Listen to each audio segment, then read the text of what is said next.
संस्था की जो भारत की सर्वोच्च अदालत के फैसलों पर लगातार सवाल उठाती आई है। एक ऐसी संस्था जो आतंकी अफजल गुरु की फांसी को गलत बताती है। एक ऐसी संस्था जो निर्भया के दोषियों को फांसी की सजा का विरोध करती है। जी हां, एमनेस्टी इंटरनेशनल इंडिया भारत सरकार पर प्रताड़ित करने का आरोप लगाते हुए इसने अपना कामकाज हिंदुस्तान में रोक दिया है। वहीं प्रधानमंत्री नरेंद्र मोदी ने विपक्ष पर बड़ा हमला करते हुए साफ कहा कि सिर्फ विरोध के लिए विरोध करना विपक्ष की आदत बन गया है। विपक्ष ना जवान के साथ है, ना किसान के और ना ही युवाओं के साथ है। और हमने भी ये लगातार देखा है कि विपक्ष के बयानों का इस्तेमाल कई बार दुश्मन देशों ने भारत के खिलाफ किया है और कभी भारत को बदनाम करने का काम अंतर्राष्ट्रीय संस्थाओं के माध्यम से किया गया है। ताल ठोक के स्पेशल एडिशन में बड़ा सवाल यही है कि देश तोड़ने वालों से विपक्ष का इंटरनेशनल गठबंधन है क्या? ये वो सवाल जो हम उठाएंगे। तो एमनेस्टी इंटरनेशनल का काम बंद या दुकान बंद? दुकान बंद मतलब दुष्प्रचार का काम बंद। विरोध के नाम पर विपक्ष का विरोध क्यों? जो कि प्रधानमंत्री ने कहा सिर्फ विरोध के लिए विरोध। पहले झूठ फैलाएंगे और फिर विक्टिम कार्ड चलाएंगे, क्योंकि अब एमनेस्टी इंटरनेशनल इंडिया कह रही है कि हमें तो सरकार द्वारा, भारत सरकार द्वारा प्रताड़ित किया जा रहा है। हिंदुस्तान में और कितनी भारत विरोधी दुकानें हैं, ये सवाल भी हम उठाएंगे। साथ ही विपक्ष की सियासत अंतर्राष्ट्रीय एजेंसियों के सहारे है क्या? सरकार का विरोध करते करते विपक्ष कहीं देश विरोधी तो नहीं होता जा रहा है? ये वो सवाल है जो हम उठाएंगे। कई खास मेहमान हमारे साथ हैं, आपको जल्दी से हम बता देते हैं। हमारे साथ अब से बस थोड़ी ही देर बाद सुधांशु त्रिवेदी जी जुड़ेंगे बीजेपी का पक्ष रखने के लिए। कॉलमनिस्ट तारिक फतेह को आप इस समय स्क्रीन पर देख पा रहे हैं। हमारे साथ शहजाद पूनावाला हैं, पॉलिटिकल एनालिस्ट हैं। हमारे साथ इस वक्त सुनील चोपड़ा जी दिखाई दे रहे हैं, लेफ्ट के नेता हैं। और असगर अली खान हैं जो कि पॉलिटिकल एनालिस्ट भी हैं और वरिष्ठ वकील भी हैं। आप सभी का बहुत बहुत स्वागत है। और मेरा पहला सवाल असगर अली खान आप ही से है। जो लोग भारत के खिलाफ दुष्प्रचार की दुकान चलाते रहे जी, जिन्हें अफजल गुरु से लेकर निर्भया के जो आरोप दोषी थे उनके लिए सहानुभूति रही, जो सर्वोच्च अदालत के फैसलों पर सवाल उठाते रहे, आज वो भारत सरकार द्वारा प्रताड़ित करने का आरोप लगा रहे हैं। विक्टिम कार्ड खेलने की बात आ गई अब।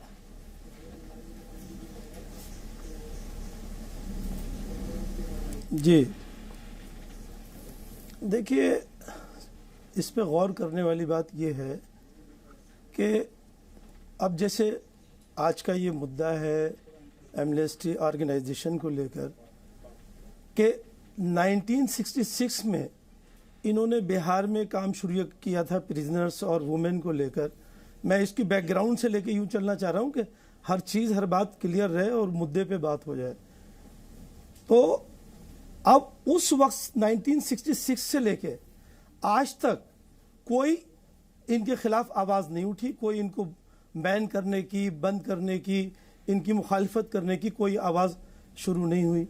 ये सवाल, सबसे इम्पोर्टेंट सवाल आज की तारीख में यही है, जिसे विक्टिम कार्ड के नाम से भी आप इस्तेमाल कर रहे हैं, कि ये आवाज़ आज ही क्यों उठी है।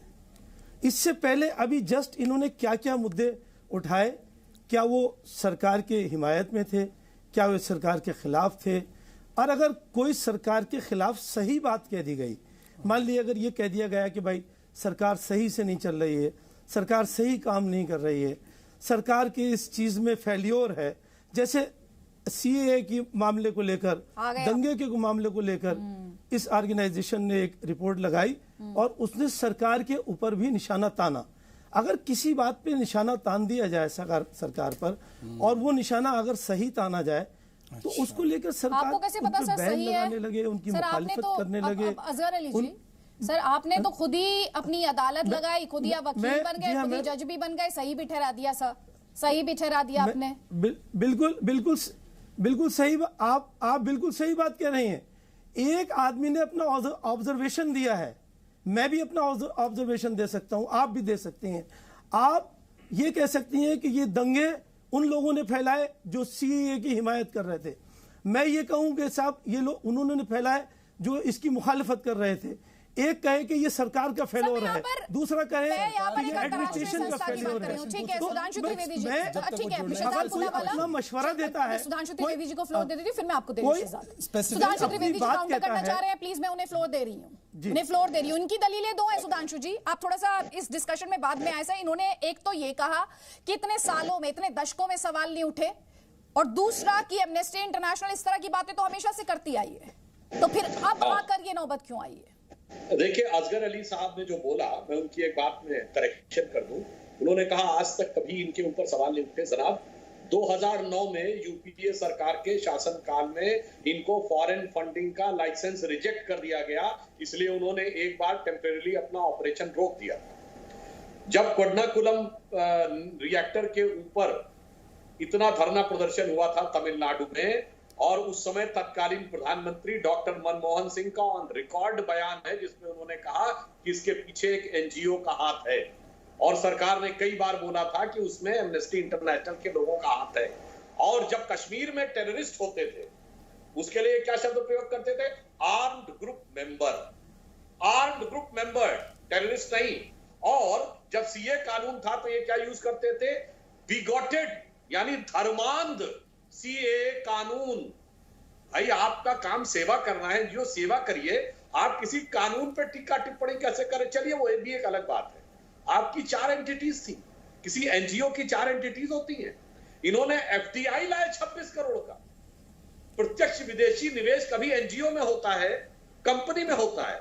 यह सिर्फ इसलिए कि एफसीआरए का ये वायलेशन कर सके, बाईपास से, यानी बगल से रास्ता निकाल सके। और सन 2000 के बाद से इनको एफसीआरए का रिन्यूअल नहीं मिल रहा था, इसलिए इन्होंने 4 अलग अलग कंपनियां बनाई, उससे करोड़ों रुपए विदेश से लाए और एफडीआई के नाम पर लाए।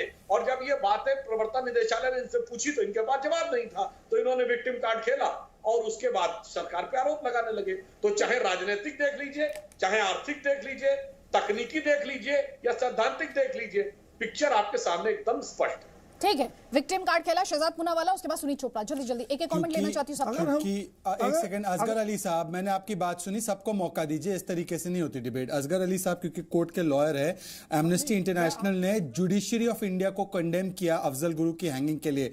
क्या मोदी विरोध में देश विरोध का लाइसेंस मिलना चाहिए? एफसीआरए एक्ट 1976 में पहली बार बना, 2010 में। एक सेकंड अदिति, एक सेकंड मुझे कंप्लीट करने दीजिए। निर्भया के दोषियों को फांसी पर भी सवाल खड़े किए इन्होंने। 1976 में एफसीआरए एक्ट पहली बार बना, आदरणीय इंदिरा गांधी जी के तहत। उसको टाइटन किया गया आदरणीय सोनिया गांधी जी के तहत 2010 में, क्योंकि मनमोहन सिंह को तो मैं मानता ही नहीं हूं प्रधानमंत्री। दूसरी बात, मैं आपको यह भी बता दूं कि एफसीआरए एक्ट क्यों टाइटन किया गया 2010 में, क्योंकि इंटेलिजेंस की 2009-10 में रिपोर्ट आई कि ये एनजीओ 2 से 3% इंडिया की जीडीपी को अफेक्ट करते हैं। अब असगर अली साहब बताइए, आपका टेक क्या है? भारत के संविधान पर और न्यायपालिका पर भी सवाल उठाने का आजादी मिलना चाहिए क्या इनको? ठीक है, असगर अली जी आपको वापस फ्लोर दूंगी, लेकिन उससे पहले सुनीत चोपड़ा को लेकर आना चाहती हूँ। दोनों बातें, ये सवाल सुनीत चोपड़ा जी आपसे भी हो सकता है, और साथ ही सर जो प्रधानमंत्री मोदी ने कहा। सर प्लीज, मेरे पास 6 पैनलिस्ट हैं, I have to be fair to everyone, please. So let them have their first comment and then I will give the floor back to you, please. Sunit Chopra ji, प्रधानमंत्री ने कहा ना जवान की चिंता, ना किसान की, ना युवाओं की, सिर्फ और सिर्फ विरोध के लिए विरोध, यही है विपक्ष का ना महिलाओं की। उन्होंने कहा ना महिलाओं की। और आज ही रेप विक्टिम की बॉडी सफदरजंग हॉस्पिटल में पाई नहीं गई। आपने बोला है 10 लाख दिया गया है, उसकी बॉडी तक पता नहीं कहां है। उसका परिवार वहां पर आंदोलन कर रहा है। सर 5 बजे और की दूसरी डिबेट, 6 बजे की जो डिबेट ये है। समाचार आप एमनेस्टी का बता रहे हैं, मैंने फ्रेंच टेलीविजन पे देखा है। फ्रांस तक हमारी बदनामी हो रही है। क्या बदनामी हो रही है सर? इसीलिए तो मैंने कहा दुष्प्रचार गैंग। जिस फ्रांस से तो आपने इतने महंगे हवाई जहाज खरीदे, रफाल कर रहे हैं। अच्छा, आपको रफाल की टीस है? आप रफाल की टीस एमनेस्टी इंडिया के माध्यम से यहाँ पर निकाल रहे हैं क्या?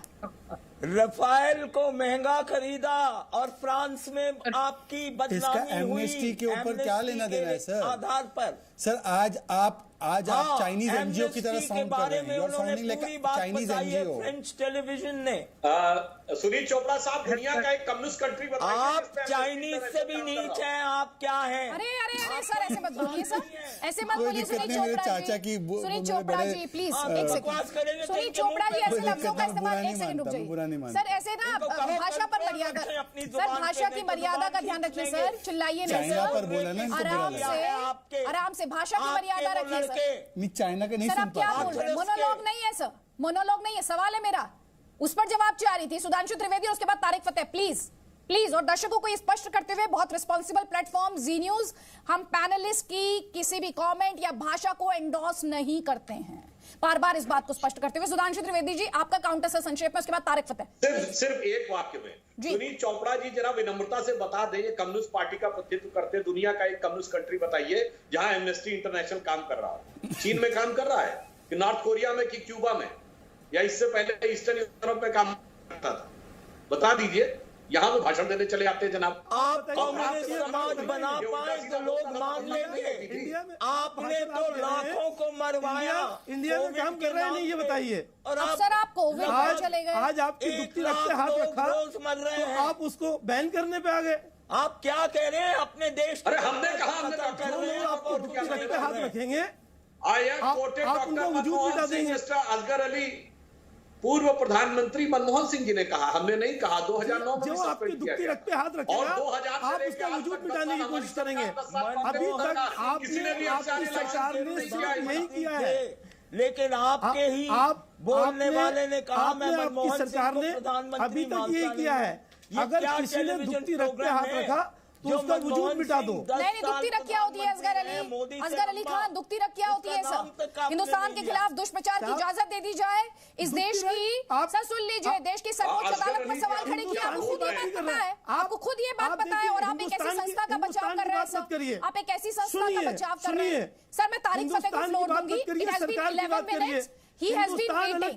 11 minutes. He has been waiting. मैं कम्युनिस्ट स्टेट में काम नहीं करती हूँ सर, मैं डेमोक्रेटिक कंट्री में काम करती हूँ। मेरी जिम्मेदारी है अपने पैनलिस्ट के प्रति। तारिक फतेह प्लीज, तारिक फतेह की आवाज सिर्फ।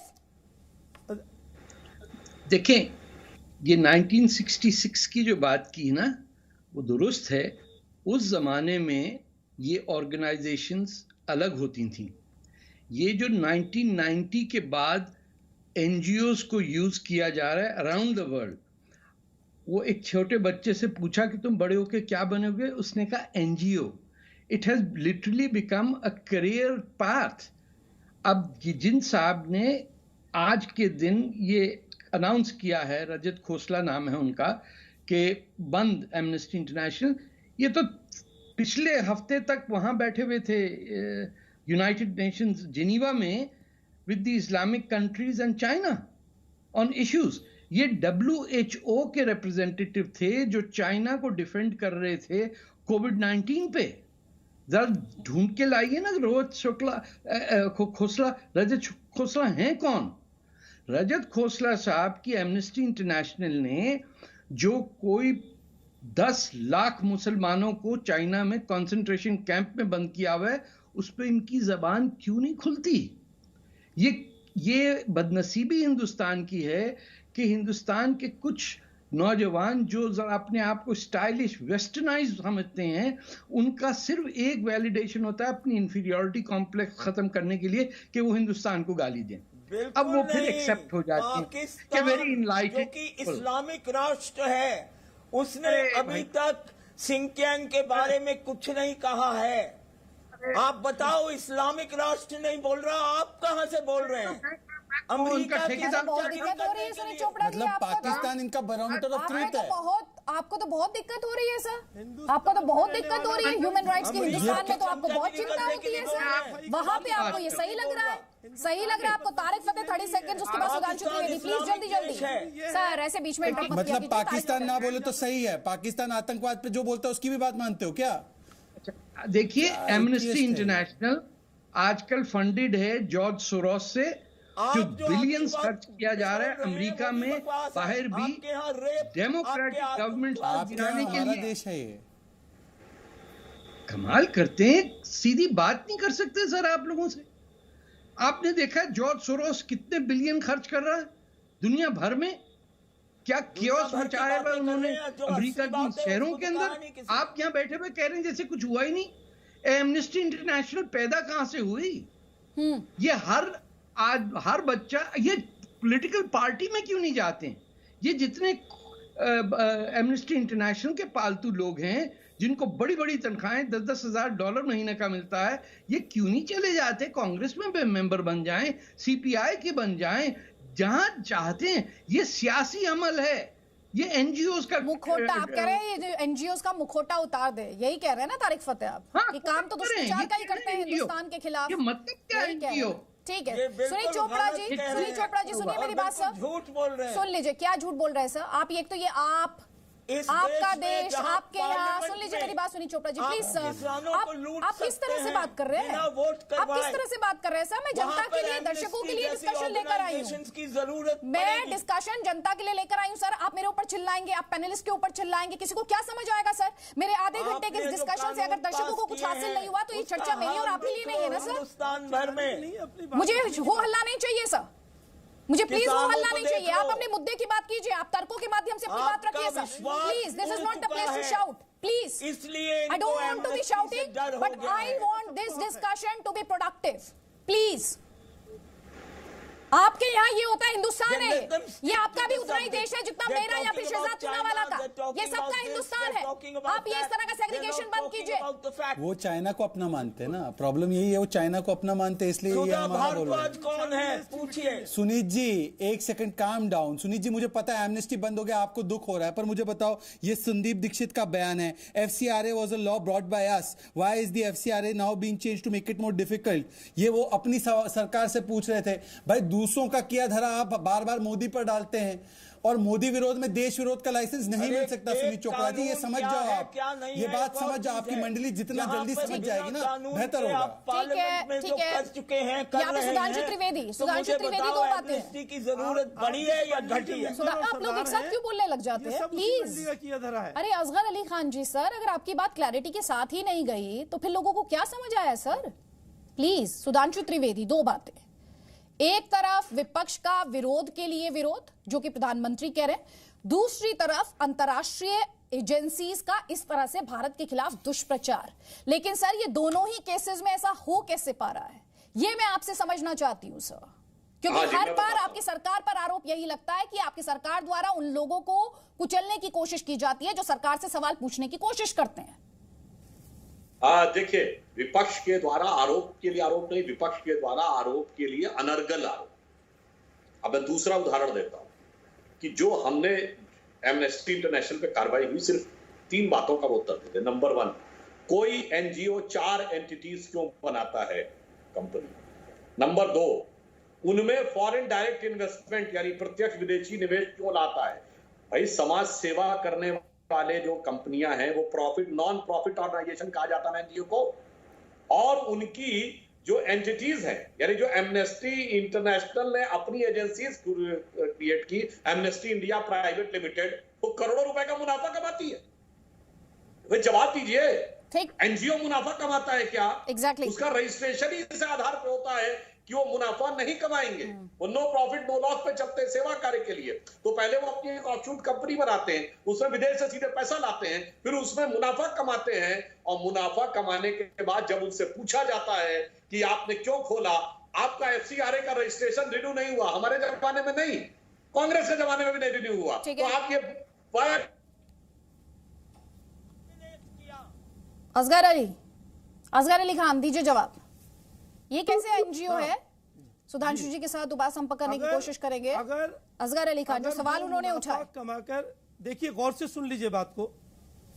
हाँ, अगर कोई एनजीओ मुनाफा कमाकर उसको सोशल वेलफेयर में, या जैसे ये ह्यूमन राइट पे काम कर रहे हैं, ह्यूमन राइट के हिमायत में उसे खर्च करते हैं, तो ये कोई ऑफेंस नहीं है। ऑफेंस वो है कि आप मुनाफा नहीं कर सकते, यहाँ के एयरपोर्ट बेच दें, यहाँ की फैक्ट्रियां बेच दें, आधे मुल्क को बेच के। और अजगर साहब वकालत कहाँ से किया आपने? Non profit. लेकिन अगर आप क्या बोल रहे हैं, कौन से कॉलेज से वकालत की, जरा बता दीजिए हमें। एनजीओ प्रॉफिट भी बना सकते हैं, एनजीओ के पास पर्पस मनी हो सकता है, प्रॉफिट नहीं, उसको प्रॉफिट नहीं कहा जा सकता। कानूनी पहलू है, प्रॉफिट बिजनेस में होता है, ये कानूनी पहलू है। अरे सर, कानून हम भी पढ़ के आए हैं अजगर साहब, ऐसे मत बताइए। ये तो सिर्फ राजीव गांधी फाउंडेशन में प्रॉफिट बनता है। गवर्नमेंट है, आपने क्या किया? आप 2004 का जो एग्जाम्पल दे रहे हैं, अजगर साहब बताइए 2004 से अब तक आपने क्या किया? आपने कितनी बार आवाज उठाई? अजगर साहब, ये सिर्फ राजीव गांधी फाउंडेशन में प्रॉफिट होता है, ये कोई और ऑर्गेनाइजेशन में नहीं। ये नॉन प्रॉफिट के नाम पे प्रॉफिट वाला धंधा जो है ना बंद होना चाहिए। और दूसरी बात ये समझाइए ना अजगर साहब कि देश के विरोध में काम करना भी इनको परमिशन दी जानी चाहिए क्या? क्या ऐसा होगा क्या? और वो करे तो रासलीला, हम करे तो कैरेक्टर ढीला कैसे? जब यूपीए एनजीओ को बैन करे और कई अर्बन नक्सली तो ठीक है, अगर ये सरकार वही लोगों को बैन करे तो बोलते कि नहीं नहीं ये वॉइस ऑफ डिसेंट को बैन किया। ये दोहरा मापदंड क्यों? हमारे साथ तस्लीम रहमानी भी जुड़ गए। तस्लीम रहमानी जी, इसका वजूद कब से है हिंदुस्तान में? इसका वजूद हिंदुस्तान में 1966 से सर, एनजीओ की अंडरस्टैंडिंग सुन लीजिए सर, मैं लीगल स्टेटस की बात कर रही हूँ और आप मेरे से ज्यादा समझते हैं। NGO can NGO make profit sir? Can NGO make profit? Can they? Are they supposed to make profit sir? मेरा आपसे एक सवाल है,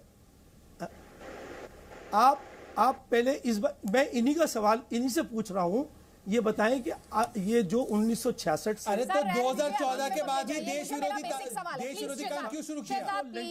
मेरा आपसे बेसिक सवाल है सर, आप तो पता नहीं कौन से लेवल पर जाकर सवाल को घुमाने की कोशिश कर रहे हैं। मैं आपसे बेसिक डेफिनेशन की बात कर रही हूँ, लीगल स्टेटस की बात कर रही हूँ, लीगल डेफिनेशन की बात कर रही हूँ। आप वकील होकर मुझे घुमाने की कोशिश कर रहे हैं सर। मेरे बेसिक्स क्लियर है, मेरे बेसिक्स क्लियर है। और हिंदुस्तान में स्विस एनजीओ भी प्रॉफिट नहीं कमा सकते, स्विस एनजीओ तक प्रॉफिट नहीं कमा सकते हैं सर। हिंदुस्तान ही नहीं, कहीं भी जाएंगे दुनिया में ये इम्प्लीमेंट किया जाता है बाकायदा। प्लीज, तस्लीम रहमानी इस वक्त हमारे साथ है।